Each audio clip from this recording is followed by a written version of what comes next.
حضرات گرامی، یہ ادارہ، یہ دین کا قلعہ اور حضرت حاجی صاحب کی خلوص اور للہیت کا ایک روشن اور ایک بہترین شاہکار ہے، جس کی ہر عمارت کو دیکھ کر کے دل کو قرار، آنکھوں کو سکون ملتا ہے۔ اور مجھ سے بڑے بڑے علماء، حفاظ اور مدرس،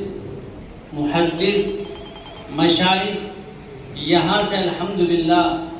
فیض حاصل کر کے پورے ملک میں نہیں، پوری دنیا میں انشاءاللہ کہیں نہ کہیں خدمات انجام دے رہے ہیں۔ دوستوں اور بزرگوں، حضرت حاجی صاحب کی ماشاءاللہ ہم اپنے استاد محترم حضرت حافظ محمود صاحب کی زبانی سن رہے تھے۔ سبھی حضرات ماشاءاللہ، حقیقت تو یہ ہے کہ ہم تو ان سے زیادہ کچھ بھی نہیں بیان کر سکتے، لیکن ہر ایک آدمی اپنے اپنی نظر سے، اپنے اپنے نظریے سے کچھ ایک بات الگ معلوم کرتا ہے، عرض کرتا ہے۔ تو میں نے بھی 5-6 سال کا عرصہ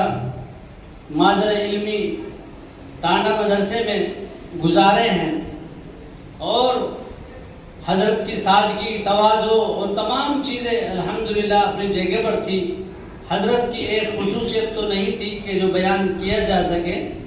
حضرت شیخ بھی تھے، حضرت مربی بھی تھے، حضرت ولی کامل بھی تھے، فنا فی اللہ کے مقام پر فائز تھے، اور حضرت اللہ تبارک و تعالیٰ نے حضرت کو ہر طرح سے نوازا تھا، اس میں کوئی شک نہیں۔ اتنے بڑی ذمہ داریوں کے باوجود آپ کا برتاؤ، آپ کا کردار، آپ کا اخلاق تمام چھوٹے بچوں کے ساتھ بھی انتہائی مشفقانہ رہتا تھا، اور ہم جیسے چھوٹے طالب علموں کے ساتھ ان 5-6 سال کے عرصے میں کبھی غصہ، گرمی کا ہم نے کبھی اپنی آنکھوں سے دیکھا ہی نہیں، ایک مرتبہ کے سوا، وہ بھی طلبہ کی ایک گستاخی پر۔ بہرحال یہ تو ایک مشفق، محسن والد کی طرح ہوتے تھے، بچوں کو سمجھانا، دھمکانا ان کا حق اور ان کا فرض ہوتا ہے۔ تو میں یہ عرض کر رہا تھا، میں جو خاص بات بتانا چاہتا ہوں بیان کرنے کے لیے اور استفادے کے لیے، تو ہمارے علماء کرام تشریف فرما ہیں۔ حضرت والا کی جو خاص بات مجھے ہمیشہ یاد آتی رہتی ہے، محسوس ہوتی رہتی ہے۔ میں نے 3 سال پڑھا ہے، پھر 3 سال پڑھایا بھی ہے،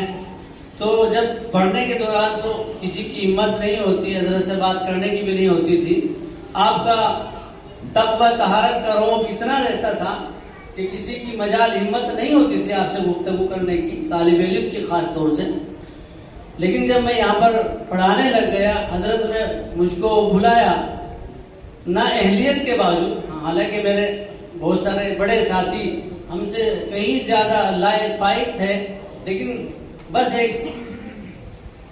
اللہ کی طرف سے خوش قسمتی اور میری سعادت تھی کہ مجھے حضرت کی موجودگی میں یہاں پر چند دن رہ کر کے تدریس کا موقع ملا۔ تو حضرت والا کو ایک مرتبہ میں نے فرمایا، یہ کہا کہ حضرت جماعت میں بھی چلوں۔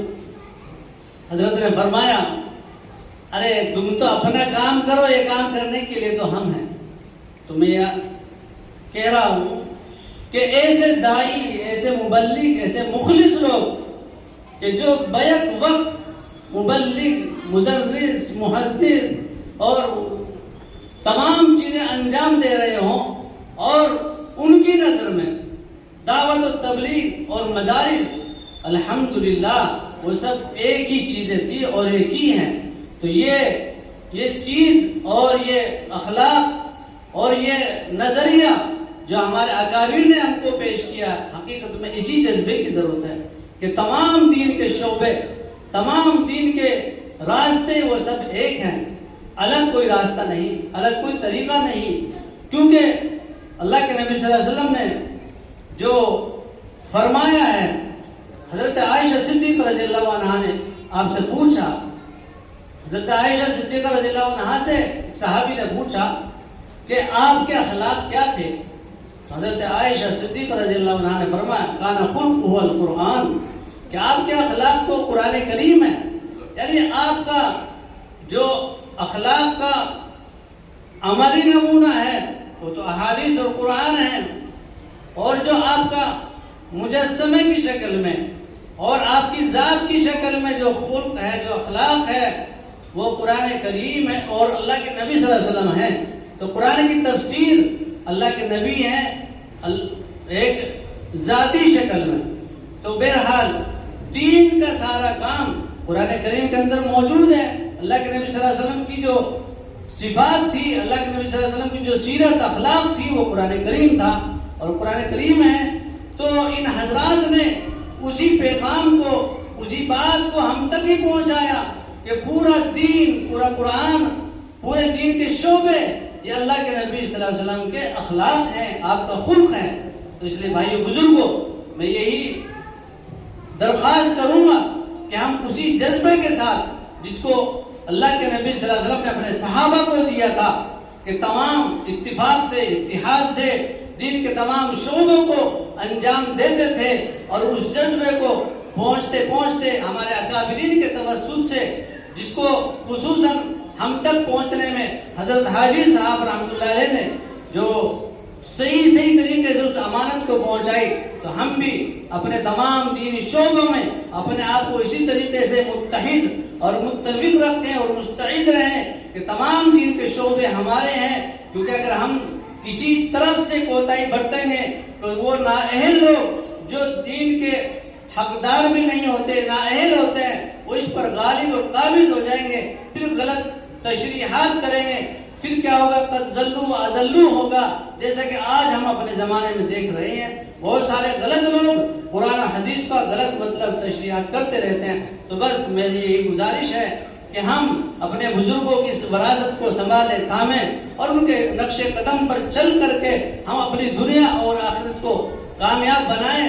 اور اس کے لیے ماشاءاللہ اس مدرسے کا، اس ادارے کا فیض سارے ملک میں پھیلا ہوا ہے الحمدللہ، جس میں آپ کے سامنے بہترین عالم، بہترین مدرس، بہترین خطیب لوگ موجود ہیں۔ سب کا نام تو میں نہیں لے سکتا، لیکن الحمدللہ بہت سے ایسے ہیں ان کو جانتا بھی نہیں۔ تو اس لیے اللہ کا شکر ادا کریں، اللہ تبارک و تعالیٰ نے ہمیں اس دین کے کام میں اپنے قابلین کے نقش قدم پر لگا رکھا ہے۔ اللہ مجھے اور آپ سبھی کو